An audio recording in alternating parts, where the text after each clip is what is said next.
Natoka hapa maili 6 katika huduma ya Bride of Christ Outreach Ministry, na ninashukuru Mungu kwa sababu ameniwezesha siku ya leo niko around, na ninajua ya kwamba tunaenda kuwa na wakati mzuri wa kulisikia neno la Bwana. Ningependa niweze kuomba kwa ajili ya mahitaji, kisha moja kwa moja tutaingia katika neno la Mungu siku ya leo, na mimi naamini ya kwamba litakusaidia. Wacha tuombe. Ewe Mungu Baba Mwenyezi, Muumba wa mbingu na nchi, uliye mtakatifu, ambaye umeketi mahali pa juu zaidi, tunanyenyekea mbele ya kiti chako cha enzi siku ya leo, mfalme wa wafalme na Bwana wa mabwana. Mungu uliye mtakatifu, ambaye huwezi ukalinganishwa na chochote, wewe ambaye uliumba mbingu na nchi na ukaumba na vitu vyote vilivyomo ndani mwake, Jehova, tunasimama mahali hapa ili tukaweze kutangaza wema wako na ukuu wako. Tutangaze rehema zako na neema yako, Bwana Mungu wa Israeli, ambaye Bwana tangia mwanzo uliingia kwenye agano na Abrahamu, Isaka na Yakobo, na ukawahakikishia kwamba vizazi zijazo zitakapotafuta wewe kupitia katika hiyo nchi ambayo uliweka, wewe utapatikana pamoja na wao. Siku ya leo, angalia, ni watu wengi ambao Bwana Mungu wanasikiliza hii sauti. Wengi wanapitia changamoto kadha wa kadha. Kunao watu ambao wamejikuta wakiwa katika uraibu wa madawa za kulevya. Kuna watu ambao wamejikuta wakiwa waraibu wa pombe. Kuna watu ambao wamejikuta katika uraibu wa kufanya ukora na mambo mengine kama hayo, na vifungo vingi vimefunga wanadamu. Lakini wakati ambapo tunaleta neno lako, Mungu wa Israeli, tunatumaini ya kwamba hili neno litavunja nira zote ambazo zinawafunga watu, kamba zote ambazo ni za zamani zinawashikilia watu katika umateka. Tunatangaza siku ya leo ya kwamba Bwana Mungu zinaweza kuvunjika katika jina la Yesu. Naomba siku ya leo, Mungu wa Israeli, kila mmoja ambaye anasikiliza hii sauti, angalia Bwana, maisha yake unayajua, na unajua hata shughuli zake zote na nia yake yote, kilio kilicho katika moyo wake. Wenye ni wagonjwa na waombea uponyaji siku ya leo. Natangaza ya kwamba utaweka watu wengi huru, Jehova. Neno lako nasema ya kwamba mwingilio wa neno lako unaleta nuru, na unawasaidia wale hata walio wapumbavu wakaweze kuerefuka. Na siku ya leo nataka kutangaza katika jina la Yesu, jina ambalo umelikweza ukaliinua na ukalipa hata sifa, na ukalitenga na ukasema ya kwamba kupitia katika hili jina kila mwanadamu aweze kupata hata uhusiano na wewe. Baba yangu na Mungu wangu, ninaomba siku ya leo unipe usemi wa kulitangaza hili neno. Unipe ufasaha, Jehova, kwa sababu wewe ni Mungu. Nataka kulitangaza hili neno kwa sababu Mungu umenikirimia huu wakati ya kwamba Bwana nikalinene. Na kwa hiyo naomba ya kwamba ukatawale siku ya leo katika hii anga ambayo inatuzunguka, ya kwamba Mungu wa Israeli, kila mmoja atakayesikia hili neno ataweza kupiga kona, aweze kukurejelea wewe, na sifa zote na utukufu Mungu zitakurudia. Katika jina la Yesu Kristo tumeomba, amen. Amen. Kwa hiyo namshukuru Mungu na ninamupa utukufu wote, maana yeye ndiye muumba. Siku ya leo Mungu ametusaidia, ametupa nafasi, ametupa wakati mzuri sana ambao tunaenda kuwa nao.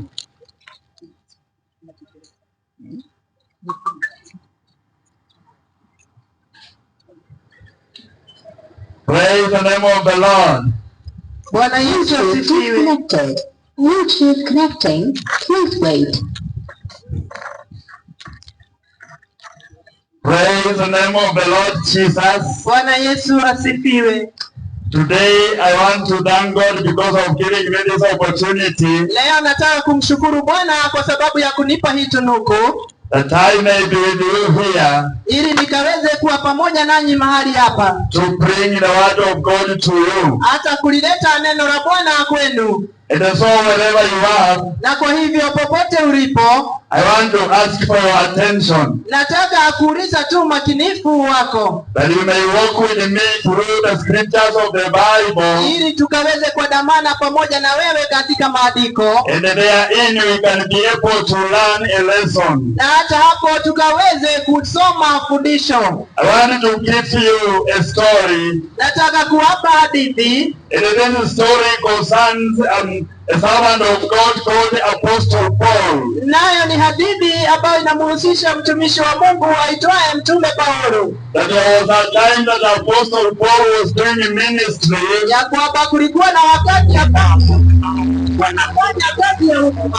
And he was moving up and down. Na alikuwa anaenda juu chini. Going from one village to another. Akienda kutoka kijiji kimoja mpaka kingine. And the way Apostle Paul even now transitioning from one country to another. Na hata akiendelea palipokuwa na uwezo kutoka kwa nchi moja mpaka nchi nyingine. And whatever he was carrying forth was one. Na chochote ambacho alikuwa anapeleka kilikuwa kitu kimoja. And so today we are going to look at this story in the book of Acts of the Apostles. Na kwa hivyo leo tunaenda kuangalia hadithi yake katika kitabu cha Mitume. It is the book of Acts of Apostles number 17. Katika kitabu cha Mitume 17.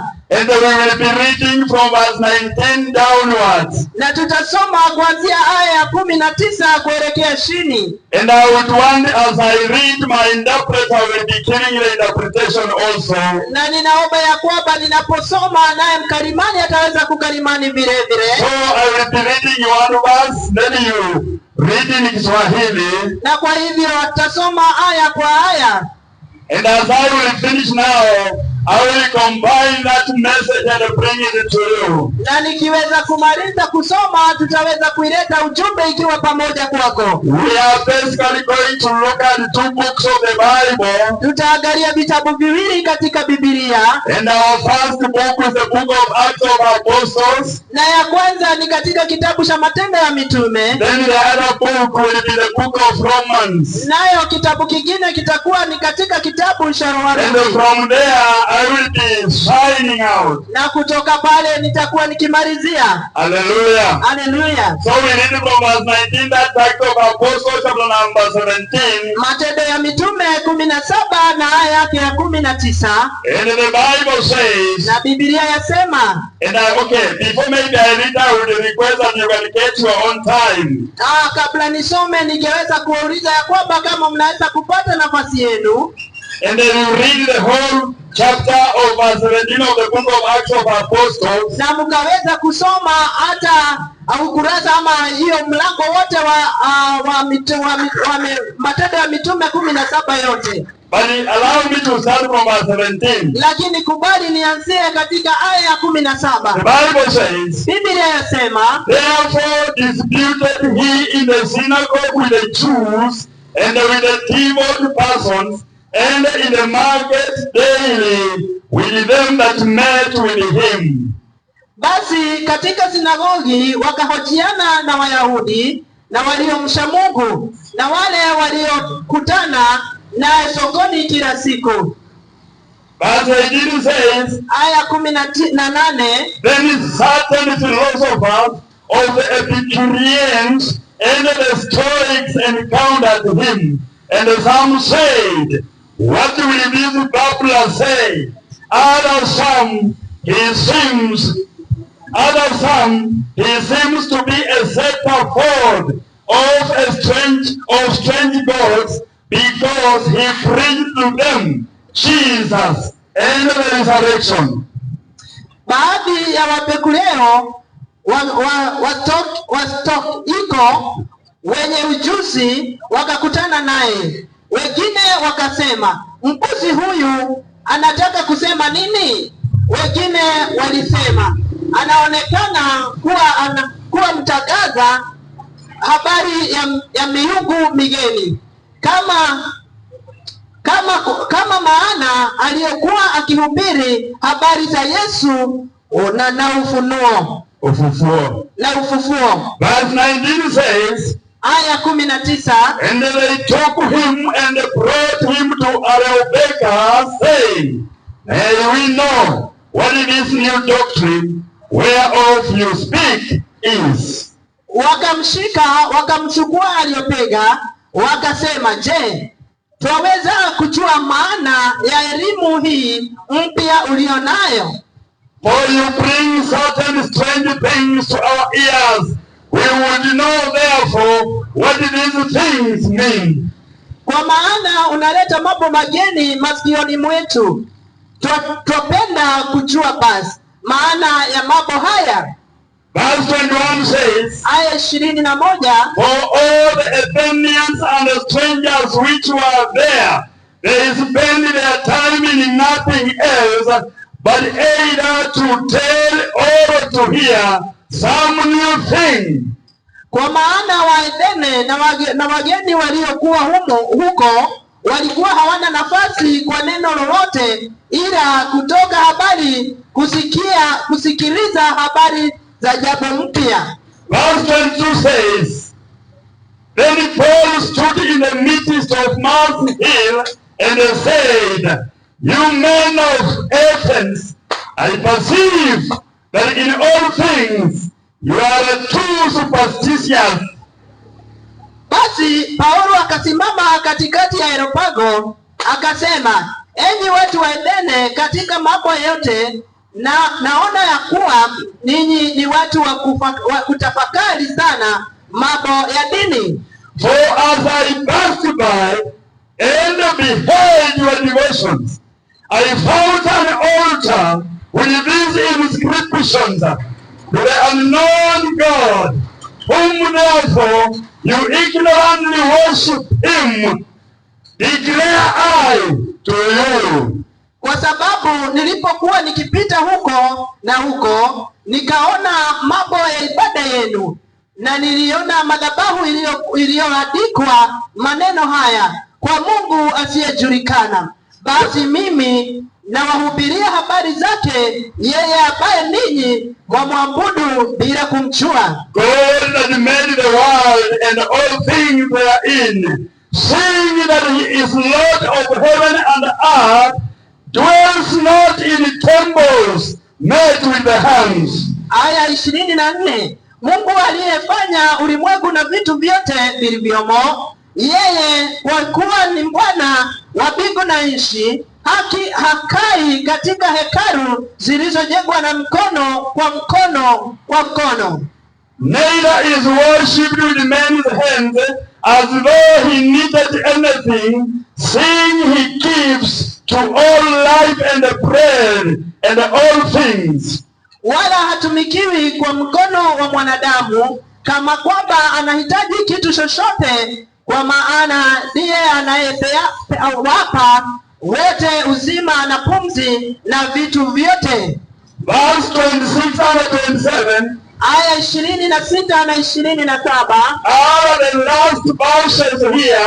Nazo ndizo laini za mwisho hapa. And I want you to listen and listen very good. Na ninataka msikilize na msikilize vyema. The hand has made of one person, of one blood, all nations of men, for to dwell on the face of the earth, and has determined the times before appointed, and the bounds of their habitations. Naye alifanya kila taifa la wanadamu kutoka katika mmoja, wakae juu ya uso wa nchi yote, akiisha kuwaweka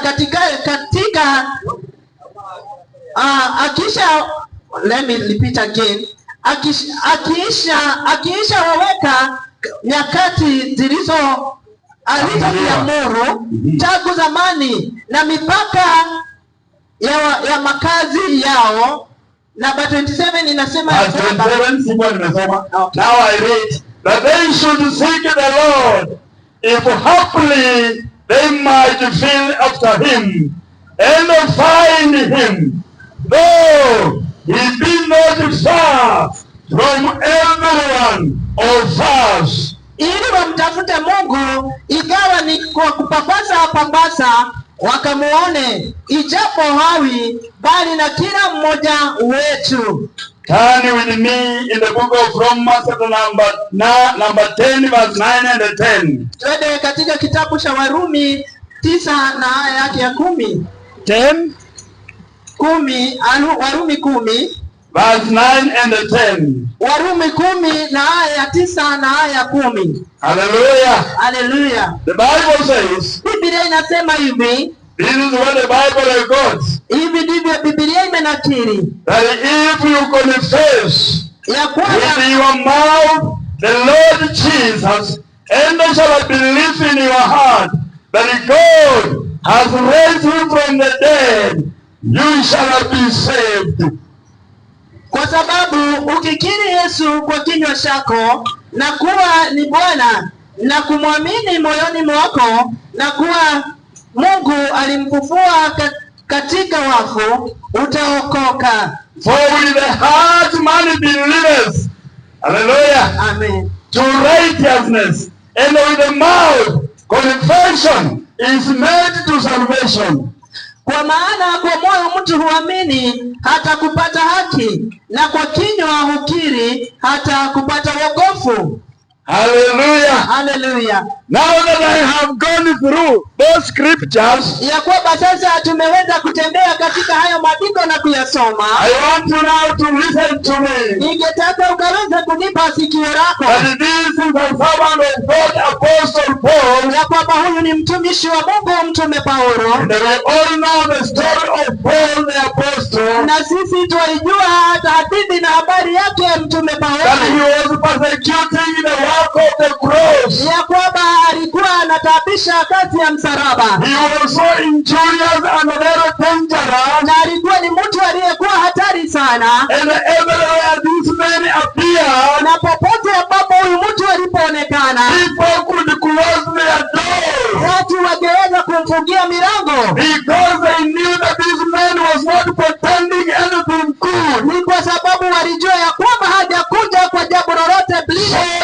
the Lord Jesus Christ had met with Paul. Na kwa hivyo Yesu Kristo The Lord Jesus Christ had met with Paul, na kwa hivyo Yesu Kristo alikuwa amepetana na Paulo, and they had changed him na alikuwa amembadilisha from the belief that he was holding on, kutokana kwa kuamini alikokuwa ameamini, and they had converted him now, na alikuwa ameweza kumgeuza and compelled him to go all over, na akaweza kumpeta shawishi ya kwamba aende kila mahali, preaching about Jesus Christ akihubiri kuhusiana na Kristo Yesu and the resurrection. na hata ufufuo wa Kristo. So the Bible Na says, ndivyo Biblia yasema as he was waiting for his brethren, ya kwamba alipokuwa akingojea wale ambao walikuwa washirika na waye, while at Athens, the capital city of the Athenians, akiwa hapo katika mji wa Athene ambao ulikuwa ni mji mkuu wa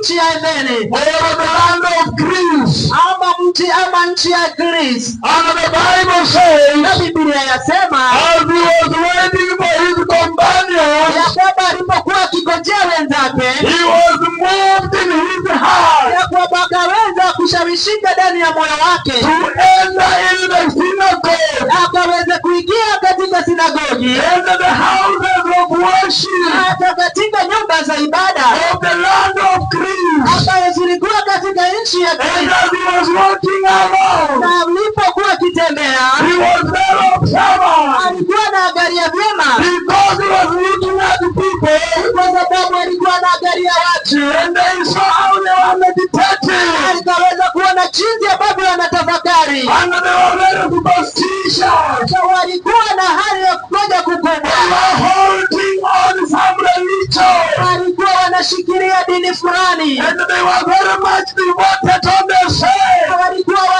wanabidii sana katika ile penzi, And their time, na wao walikuwa wanatumia muda wao to make meditation, hata kutafakari sana na zaidi, and to make devotion hata kuweza kutia bidii to their religion. kwa dini yao. Hallelujah. Haleluya! As he walked around, Na wakati alipokuwa akitembea, he even saw a temple akaweza kukutana na hekalu moja, inscribed in the big building writing. nayo ilikuwa imeandikwa kwa maandishi makubwa. And this is what had been written there. Hiki ndicho kilikuwa kimeandikwa pale: To the unknown God. kwa Mungu asiyejulikana. The Bible says Biblia inasema that when Paul was walking around, kwamba wakati Paulo alikuwa he anatembea, saw the commitment of Athenians, akaweza kuona kujitolea kwa wale watu wa Athene, and he applauded them. na hata akaweza kuwapongeza. Hallelujah. Haleluya! He said, Akasema, you people of Athens, watu wa Athene, I have come to love your way. nimekuja kupenda njia zenu, The way you are so much devoted. ambayo mumeweza kujitoa The sana, way you are so much committed. ambayo mumeweza kuwa na bidii sana, And you hold on different forms of religion. ya kwamba munashikilia dini za aina nyingi. Hallelujah. Haleluya! And he said, Naye akasema, even there is a temple over there. hata nimeona kunayo hekalu And pale, they have written over there. hata mumeiandika pale To the unknown God. Mungu asiyejulikana. And before I digress on this, Na hata kabla niendelee kwa hili, the Bible says Biblia yasema that the Athenians, ya kwamba Waethene they were busy people. walikuwa ni watu walikuwa wa shughuli They sana. were always engaged Kila wakati walikuwa katika shughuli, in some conversation. walikuwa katika shughuli za maongezi, They were always intended to learn. walitaka sana kujua na kusoma, They were asking questions. walikuwa wanauliza maswali, They were telling stories. walikuwa wanapeana hadithi, Or they were listening to some new stories. hata walikuwa wanasikiliza. And so when they saw Paul, Na kwa hivyo walipomsikia Paulo, they said, wakasema, what does this babbler say? huyu naye mpuzi anasema nini? This babbler, Anamuita mpuzi, what does he say? yeye anasema nini? What has he brought in our city? Ni nini ameleta katika nchi What yetu? message is he carrying? Ujumbe gani ambao umekuja nao? Hallelujah. Haleluya! And the others said, Wengine wakasema, maybe he is a setter of. pengine amekuja kutia, He's a setter of some strange God. pengine amekuja kuleta miungu migeni. Hallelujah. Haleluya! These people are so receptive. Na kwa hivyo walikuwa ni watu wenye kupokea sana They maonyo, had a myriad of God. na kwa hivyo walikuwa wako na habari ya Mungu. No, they had a myriad. They had many gods. Walikuwa na miungu And even goddesses. na hata walikuwa na magodesi, Miungu wa kike na wa kiume. walikuwa na miungu wa kike na wa kiume, And their menu was open. na hata walikuwa na nafasi ya miungu wengine. They were to add the other strange gods. Walikuwa waendelee kuongeza miungu wengine. That is why they wrote and they said, Ndiposa walikuwa wameandika na wakasema, to the unknown God. hata kwa yule Mungu asiyejulikana. Apostle Paul says that's golden opportunity. Kwa hivyo mtume Paulo akapata hata nafasi ya kidhahabu, And he said naye akasema that this unknown God kwamba huyu Mungu is the asiyejulikana, one that I bring to you. huyo ndiye ninayewaletea. This God that you worship over there in that temple. Huyo Mungu ambaye mnaabudu katika ile That you hekalu, call him unknown. ambaye mnamuita He is the one asiyejulikana, that I bring to you. ndiye nimewaletea. He that created the heaven and the earth. Aliyeumba dunia na akaumba He nchi, that created the mountains and the valleys. aliyeumba hata milima na mabonde, He created the rivers and the rivulets. yeye ambaye aliweza kuumba hata bahari na mito. Hallelujah. Haleluya! Then he said, Alafu akasema that it is God, ya kwamba huyo Mungu, this almighty God, huyo Mungu mkuu who from one blood, alifanya kutoka kwa damu moja, he created all nations of the earth. akaumba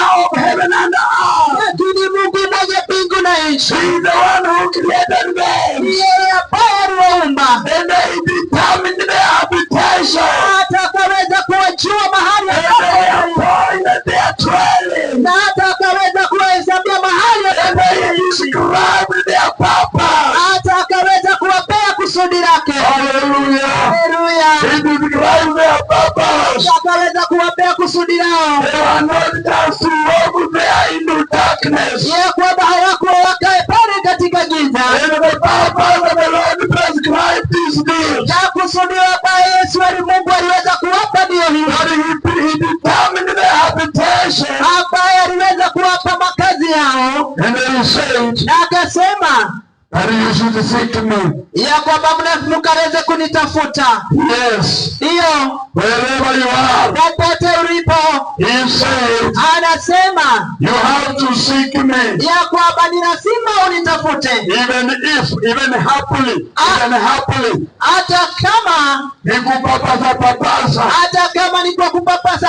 Hallelujah. Hallelujah. Kupapasa mtu ambaye kupapasa whoever goes around happily nianda there. Mtu ambaye anaenda akipapasa hapa na pale. Is a person who does not understand. Mtu ambaye haelewi. Is a person who is just guessing. Ni mtu ambaye anajaribu tu kufikiria. The Bible says, lakini Biblia yasema, the reason why God deposited men all over. Ya kwamba sababu ambayo ilifanya Mungu akaweza kuweka wanadamu popote kila mahali. And the reason why God made every nation from one blood. Na sababu ambayo ilifanya Mungu akaweza kuumba hata kisasi kutokana kwa mtu mmoja. It is that man may seek God. Ya kwamba mwanadamu akaweza kumtafuta Mungu. I know there are many things you are seeking. Ninajua kunayo mambo mengi ambayo kila mtu utafuta. And they are good for life. Na hata ni mazuri ni kwa ajili ya maisha. Hallelujah. Hallelujah. Because if you don't do something, ni kwa sababu kama hautafanya jambo, you may become desperate in life. Kweli ni kwamba unaweza kuwa hai katika maisha. You may turn out to be a dangerous man. Na unaweza ukawa mtu ambaye ni hatari. Hallelujah. Hallelujah. That God created you.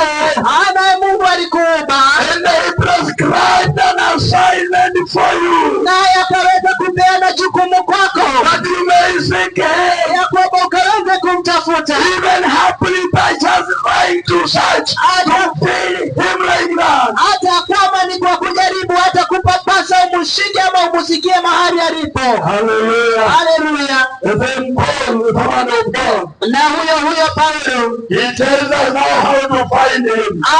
Anatuambia jinsi hapa ya kumpata. Hallelujah. Hallelujah. Praise the Lord. Yesu asifiwe. That happily by just trying to feel. Ya kwamba wakati tunajaribu hata kumsikia ako wapi. Like a blind person. Kama mtu ambaye ni kipofu. He brings the remedy. Sasa analeta dawa. He brings the remedy. Analeta dawa. And that remedy is what I want to give to you. Tiba ndio ninaweza kuwaletea hata nami. He tells us.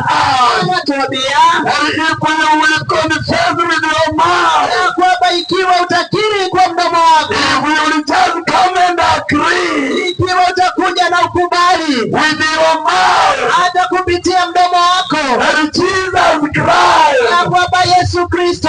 Is the one who was sent. Yeye ndiye aliyetumwa. That he made a solution to mankind. Akaweza kupewa suluhu kwa mwanadamu. Come and save mankind. Akaweza kuja na kuokoa mwanadamu. And you use your mouth to agree. Na ukubali mdomo wako ukubali. Hata ukaweza kukiri. To speak faith. Hata ukaweza kunena. And in your heart you believe. Na pia ndani ya moyo wako ukaweza kuamini. You will be saved. Nawe utaokoka. You will be saved. Nawe utaokoka. You will be saved. Nawe utaokoka. Hallelujah. Hallelujah. Paul was telling the Athenians. Paulo alikuwa anawaambia Waethene. It is good to you people. Ni vyema ya kwamba nyinyi watu. You have set forth on a journey. Ya kwamba mumeitindua kuelekea safari. Seeking God. Mumeanza safari ya kumtafuta Mungu. Through diverse religions. Hata kupitia dini tofauti. Through diverse ways. Hata kupitia njia tofauti. Through diverse feelings here and there. Kupitia kusikia mahusiano. Proclaims. Hata kupitia kulitangaza. That there is an easiest way. Mimi nimekuja kutangaza ya kwamba kunayo njia There is an easiest way. iliyo rahisi. Hallelujah. That you don't need to weigh yourself. Ya kwamba haustahili kujishosha. You don't need to kujishosha. You don't need to be labor so much. Haustahili kufanya kazi sana. You just use your mind. Unahitaji kutumia mdomo wako And agree. na ukakubali kuamini And confess. na ukakubali kukiri And say na ukaseme that the Lord Jesus ya kwamba Yesu is Kristo the Savior. yeye ndiye Mwokozi. And you believe in your heart. Na ukaamini ndani ya moyo You wako get saved. nawe unaokoka. And I say Naye anasema that it will by the mouth. ya kwamba kupitia kinywa Man. mwanadamu. Let me just read. Wacha nisome tena Even as I'm almost now signing out. hata wakati ninapoendelea kumaliza. Hallelujah. Haleluya. He says, Anasema, I am reading the book of Romans, anasoma katika kitabu cha Warumi chapter number 10, ni mlango wake wa 10 verse 9 and 10. aya ya 9 na ya 10. Hallelujah. Haleluya. That if you shall confess with your mouth Sababu ukikiri Yesu kwa kinywa chako the Lord Jesus Christ, ya kuwa ni Bwana and you believe in your na heart kumwamini kwa moyo that the Lord has raised him from the dead, ya kuwa Mungu alimfufua katika wafu, you shall be saved. utaokoka. Verse 10 says, Aya 10 yasema, hold the heart, kwa maana kwa moyo man believes to righteousness, mtu huamini hata akapata haki. hallelujah, Haleluya. and with the mouth Na kwa kinywa confession is made to salvation. hukiri hata kupata wokovu. And an assurance in verse 11 says, Na aya 11 ambayo ni thibitisho inasema, which the Lord God has spoken in the book of Isaiah 49 verse 23. kwa maana nayo ni thibitisho ambayo iko katika kitabu cha Isaia 49 na aya yake ya 3 Ya 23. ya 23, That even before the Lord Jesus came, ya kwamba kabla hata Bwana Yesu kukucha, the Lord Almighty God has already spoken for. Mungu mwenye nguvu alikuwa ameinena kabla. In the book of Isaiah 49 verse 23. Katika kitabu cha Isaia 49 na aya yake 20, And the word has God spoken for. hivi ndivyo Bwana alikuwa amesema, That whosoever believes in him, maana bikora nena kila mwaminie he shall not be ashamed. hata tayarika, He will never be ashamed. hataweza kuaibika. There is no shame Hakuna aibu for those who believe in him. kwa wale ambao wanamwamini ndani There is yake. no shame Hakuna aibu for those who believe in the Lord kwa wale Jesus ambao Christ. wanaamini ndani ya Kristo Yesu. There is no shame Hakuna aibu for those who believe in the resurrected Son of kwa God. wale ambao wanaamini katika mwana ambaye amefufuliwa. That you will believe in your heart. Na kwa hivyo ukiamini ndani ya moyo And then you confess with your mouth. naweze kukiri katika ulimi wako, You will not be ashamed. nawe hautatayarika. I don't know what has consigned you to shame. Sijui ni nini kimekupelekea katika aibu, You can evade that shame. lakini unaweza torokea hiyo aibu. You can move away from that shame. Unaweza toroka mbali na hiyo aibu. You can walk majestically breaking in that shame. Unaweza inuka na ukawe na ujasiri wa kukanyaga hiyo aibu. Hallelujah. Haleluya. He who believes Ni kwa sababu amwaminie, in the resurrection. ambaye anaamini katika ufufuo. Because that is what Paul was speaking. Kwa sababu hicho ndicho Paulo And anasema. Jesus declared, Naye Yesu akaweza kuitangaza that I am the way, ya kwamba mimi ndiye I am njia, the truth. mimi ndiye ukweli. Hallelujah. Haleluya. I am the way, Mimi ndiye ndimi I am njia, the truth. na mimi ndiye I am ukweli, life. na mimi ndiye uzima. And nobody comes to the Na Father hakuna ajaye kwa Baba except through me. ila kupitia kwangu. Hallelujah. Haleluya. What a good news today. Na leo ni habari njema kiasi gani? What a good news for us. Leo ni habari njema kiasi That we gani can choose to believe on God. ya kwamba tukaweze kumwamini Mungu, Or we believe in God. kwa sababu tukimwamini Mungu We will not be ashamed. hatutaaibika. We will walk majestically. Tunaweza kutembea tukiwa na We nguvu, will walk raising up our head. tunatembea tukiwa tumeinua kushoto. Tutatembea. Hallelujah. Haleluya. Praise the name of the Lord. Yesu asifiwe. Hallelujah. Haleluya. The dwellers of Maili Sita, Na kwa hivyo wakaji wa Maili Sita, listen to me today. nisikilizeni siku ya The leo. Bible has given us prescription. Biblia imeweza kutupea hata kutuandikia vyema And God wrote it down a purpose of man. ya kwamba Mungu aliweza kuandika ama kunakiri haja na maisha ya mwanadamu. That is why in the land of Athens, Na ndiposa katika nchi ya Athene, the land of knowledge, nayo ilikuwa ni nchi hata ya hekima, the land of philosophers, nayo ilikuwa ni nchi ya wasomi, philosophers of all sciences. nao walikuwa ni wasomi wa kila aina ya sayansi. Mathematics came from Athens. Na kwa hivyo kila sayansi ilitoka Athene, All religion emanated from there. hata kila dini iliweza kutoka mule, Languages and linguistics came from na there. hata lugha na usomi zote ziliweza kutoka Geography mule. and history came from there. Hata jiografia na historia zote, All renowned philosophers hata usomi wa kila aina ambao wajulikana, who shaped the philosophies of education.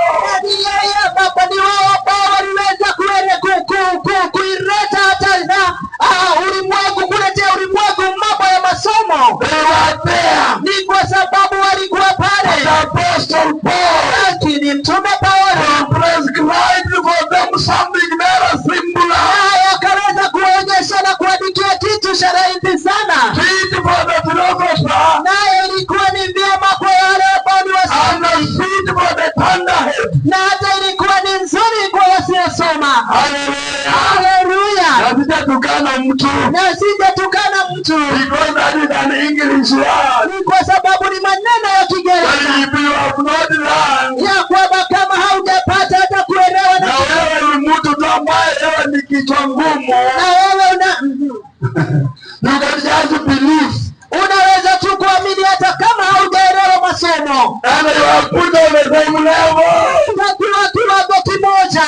What a good prescribed Hata way. ambao wameweza kusoma ni jambo njema aje. I want to pray Na kwa hivyo nataka kuomba, and I don't know what you are holding on. sijui wewe washikilia nini, And there is no wrong in holding on what you are na holding. hakuna ubaya kushikilia unachokishikilia, It is because you have not heard what I have spoken today. sababu yawezekana haukuwa umesikia niliyoyasema leo, But because now you have heard, lakini sasa hivi kwa sababu you umeyasikia, can let that go sasa unaweza kukuasha kiende kile ambacho uliishi and grasp what God had prescribed. na ukaweza kushikilia kile ambacho Mungu mwenyewe amepeana, And you will never be ashamed. nawe hautaibika. Hallelujah. Haleluya. Wherever you are, Popote ulipo you can make it into prayer. unaweza kufanya hili ombi That's the beginning is simple prayer. na ukarudie hili ombi hata fupi, And I pray with you nami nikaweze kuomba pamoja as nawe, I sign out. na nikaweze kuondoka.